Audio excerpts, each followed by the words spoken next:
todos e todas. Essa, essa aula é para a gente pensar sobre o conceito de estruturas clínicas da perspectiva do viés psicanalítico e a importância da ideia de estruturas clínicas em psicanálise.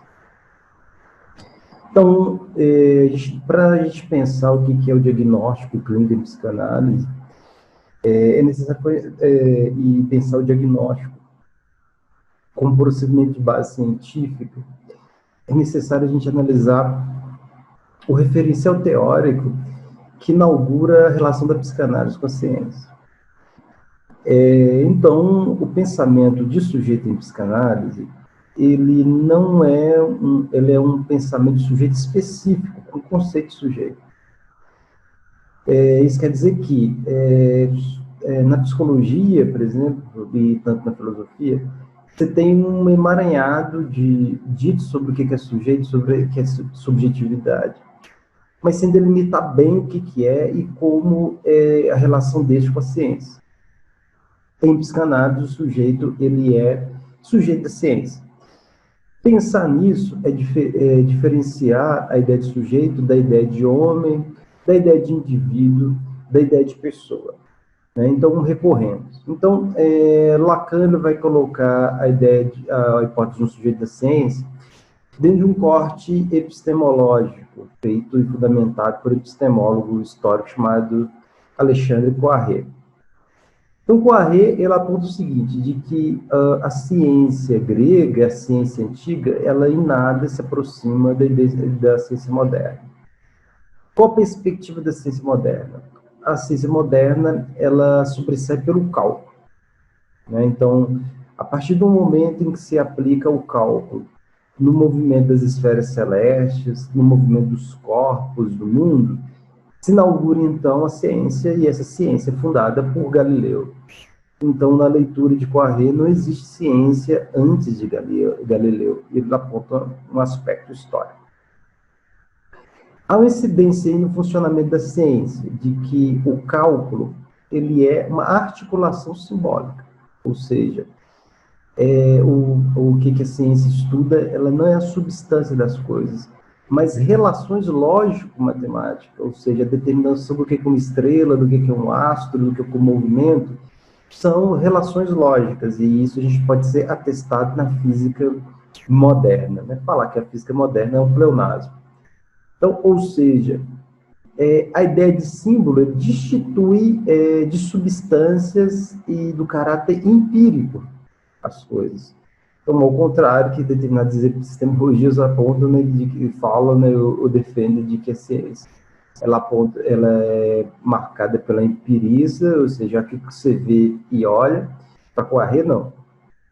O fato que é o seguinte: se a ciência tivesse marcado o campo da percepção e da empiria como o pressuposto para colocar enunciados, para estabelecer enunciados, até hoje a gente estava falando de que é o Sol que gira em torno da Terra, né? Porque no campo perceptível é isso que se monta. Mas no campo matemático você pode estabelecer isso de fator diferente. Mas existe observação. Primeiro observou, não. Primeiro se criou uma teoria matemática e a partir daí se provou. Pois bem, essa racionalidade ela tem uma característica. Essa racionalidade ela aparece pontualmente, ou seja, foi Descartes que pensou esse sujeito. Quer dizer o seguinte, que a minha forma de olhar, ver o mundo, me ver, ela não garante que eu existo. Nada me dá consistência sobre a minha existência depois da ciência. Por que nada me dá consistência? Porque é encarnado no campo da percepção. Né? E um dos exemplos muito evidente disso é o exemplo de Simone de Beauvoir, que fala que a ideia do que é ser mulher, ela não tem consistência, de que ninguém nasce mulher, ninguém é. Ou seja, a empiria, a percepção, não nos garante consistência no nosso ser. Né? Em outras palavras, e num viés de uma leitura mais existencialista, a gente pode pensar isso.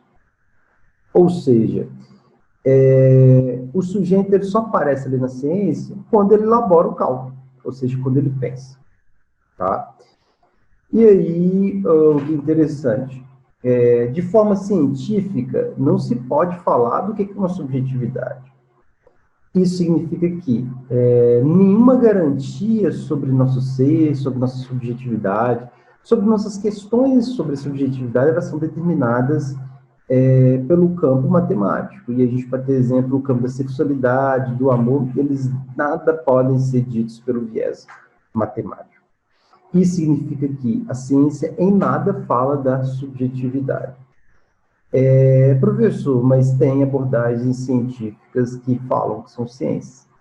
E aí, isso é uma crítica, então, da psicanálise, da epistemologia histórica, Canguilhem, Foucault, etc., da psicologia, porque é impossível você matematizar a questão do homem. Né? O homem, então, é uma invenção que não existe de fato, porque o homem é só nossa condição empírica. A ideia de homem, ela não dá garantia de nada, ela não responde às nossas questões. Ocorre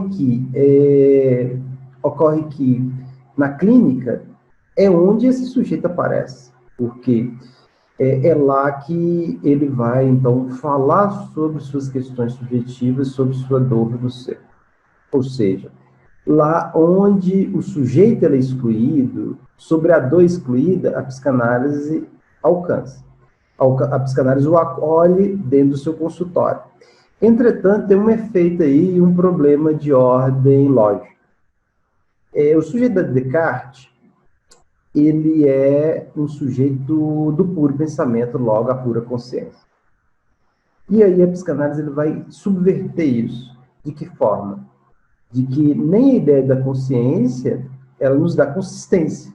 Né? Tanto que a consciência do que a gente é, a consciência que a gente do nosso ser, ela nos engana totalmente. Ou seja, o ser, ele só aparece para a gente na forma de uma lacuna, na forma de uma crise, na forma de uma falha, ou seja, onde nossos ideais de identificação fracassam e que a gente aparece. E aí é onde que está a psicanálise. Na medida, então, que Freud manda o sujeito falar, ele aponta que ali na fala do sujeito não tem nenhum ideal, não tem nenhum símbolo, não tem nenhuma identificação na cultura que nos põe como consciência, nos põe como garantias de ser alguma coisa. E aí, é isso que o Milner coloca em sua obra clara, né? De que toda a metodologia da psicanálise, sua referência ao científico, inclusive o diagnóstico, ela aparece no método da transferência da associação livre.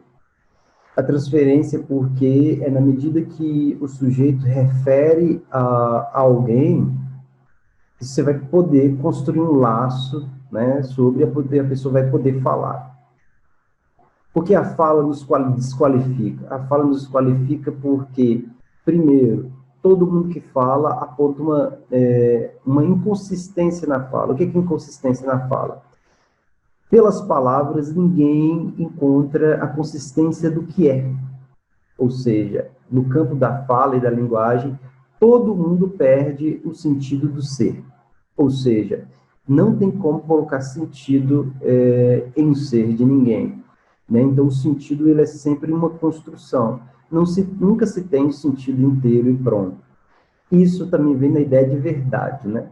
Toda verdade, ela está no campo particular e no campo parcial, ou seja, não tem como ter uma verdade toda, uma verdade total.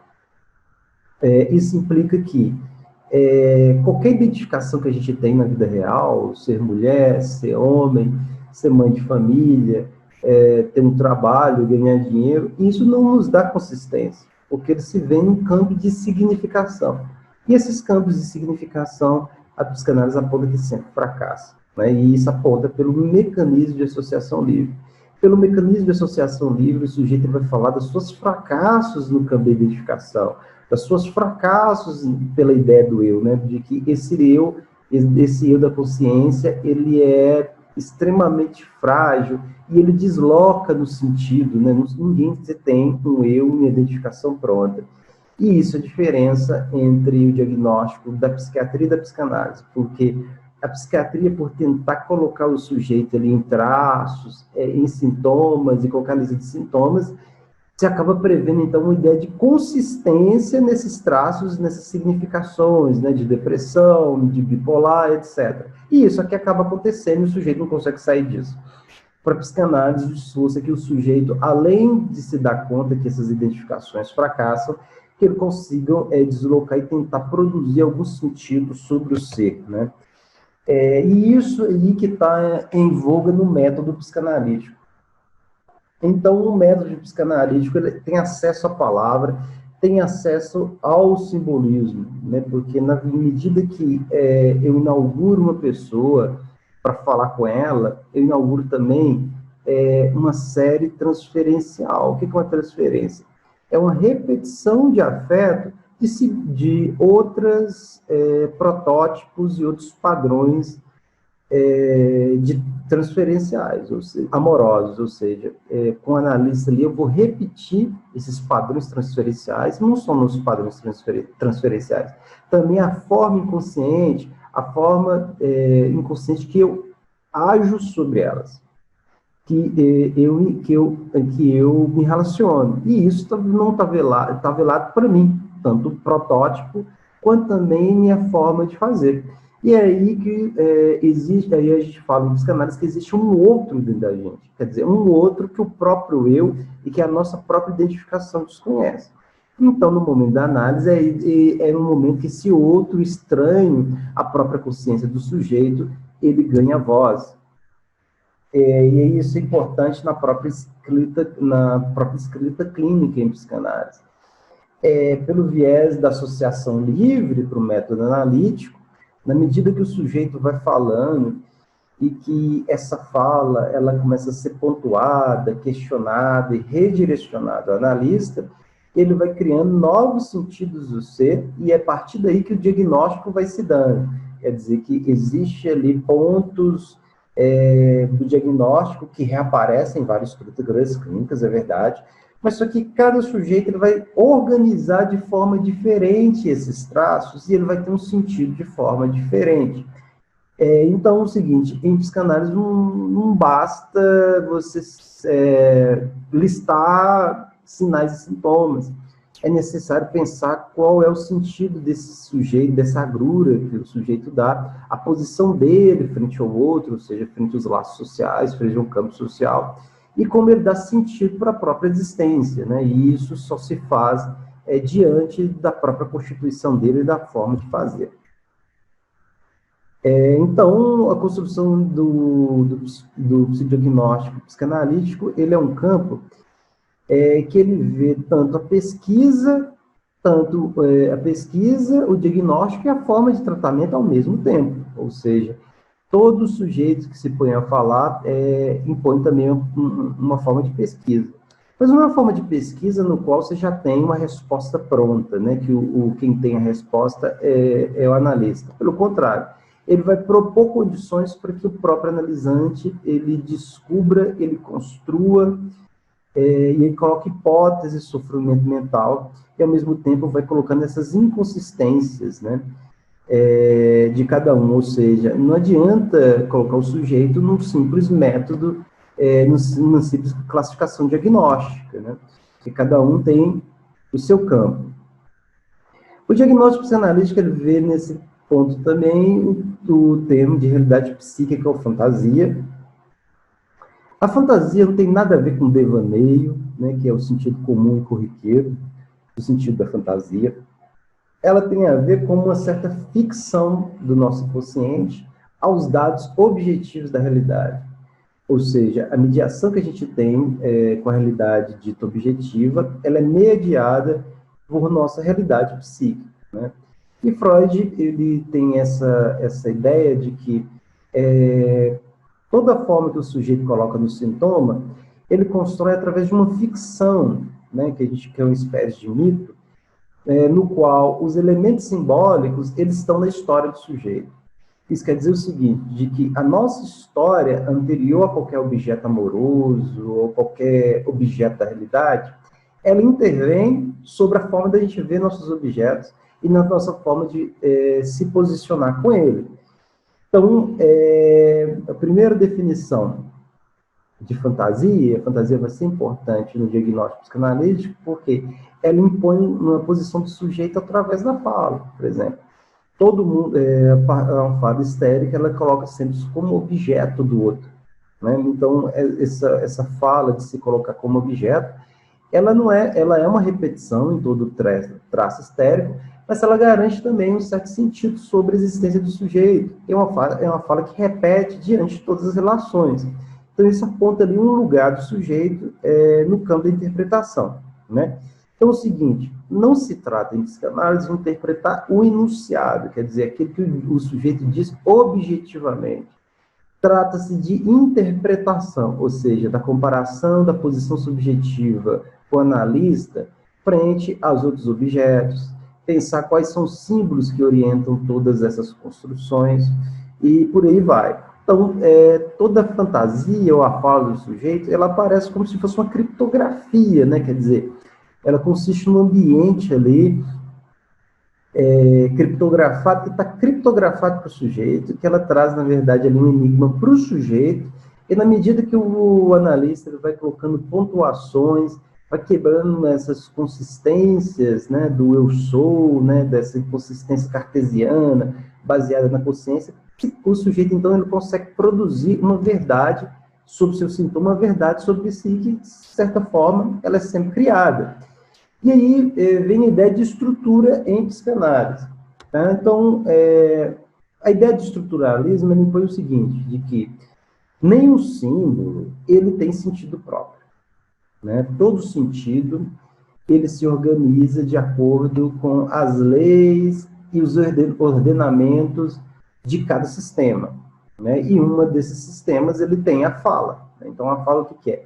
São formas de organizar a nosso ato verbal de se comunicar, na forma de fonemas, palavras e uma certa ordem. Logo, o sentido ele se dá no estudo desse ordenamento de fonemas, nesse ordenamento de palavras, nesse ordenamento de frases. E a estrutura, ela não é só a fala, por exemplo, um sinal de trânsito, a gente tem, ela é organizada de forma estrutural, ou seja, o sinal verde, ele não diz dele só. Ele é determinado por uma lei de trânsito, um código de trânsito ordenado. Ele é ordenado também por um funcionamento das pessoas em torno daquele sinal. Você tem ali os pedestres, você tem os automóveis. Então, assim, o código de trânsito ele não tem sentido nele mesmo. Ele é uma estrutura. Se a gente pensar o sentido fisiológico, ele não, um fígado não tem sentido nele mesmo, ele é uma estrutura. Ou seja, todos os elementos empíricos da realidade, eles são entendidos na forma de estrutura, quer dizer, que nada se determina por ele mesmo. E o que é interessante no estruturalismo? No estruturalismo, ele demarca um certo funcionamento do sujeito inconsciente de que a minha fala, ela não é determinada por ela mesma. Existem, então, elementos que podem ser interpretados, que podem ser investigados, mas só que essa lógica está no inconsciente. Né? Então, essa ideia de estruturas clínicas é pensar o funcionamento de cada estrutura consciente com base em determinados elementos. Ora, você estuda um código de trânsito a partir dos elementos que estão dentro dele. E daí pensa no seu funcionamento, sobre o que é um acidente, sobre os impasses presentes no código de trânsito. A mesma coisa se dá também no inconsciente, né? Através das suas leis, através dos seus ordenamentos ali simbólicos, se pensa, então, o diagnóstico de cada paciente com base nesse conjunto de traços, né? Então, os traços, a psicanálise também tem uma nosografia, mas não é uma nosografia que ela aponta um sentido já próprio, né? É uma nosografia que tem um sentido ainda por vir. Que vem um sentido ainda por vir, que não é dado, né? E aí, do modelo estrutural, a gente pode colocar como exemplo que é muito repetido no livro de Saussure, que é o modelo estrutural de diagnóstico, onde você tem ali o modelo de xadrez. Na peça de xadrez, você tem um código de funcionamento no qual cada sujeito ele tem sua vez de jogada, isso é uma regra. Depois, também, nesse código de regras, a gente tem a forma de cada peça anda, a gente tem o funcionamento do tabuleiro e aí vai. Ou seja, num jogo de xadrez, nada é determinado por si mesmo. Tudo é relativizado e tudo é estudado singularmente de forma particular.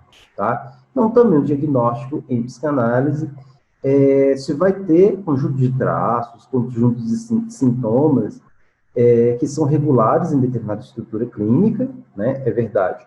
Mas só que esse conjunto de traços e sintomas, eles não vão dizer sobre si só. Então, não basta conduzir o conjunto de traços, né, o conjunto de sintomas, para dizer qual é a estrutura clínica do paciente. É necessário analisar a especificidade dessa estrutura clínica, né, ou seja, como o sujeito se coloca na transferência, como o sujeito se porta em direção ao outro, qual a posição dele na fala, quais são os conjuntos de sinais e sintomas que ele tem de queixa com relação a isso e qual o sentido que ele dá para isso, né? Então, esse é o viés de estrutura e de análise estrutural das estruturas clínicas em psicanálise.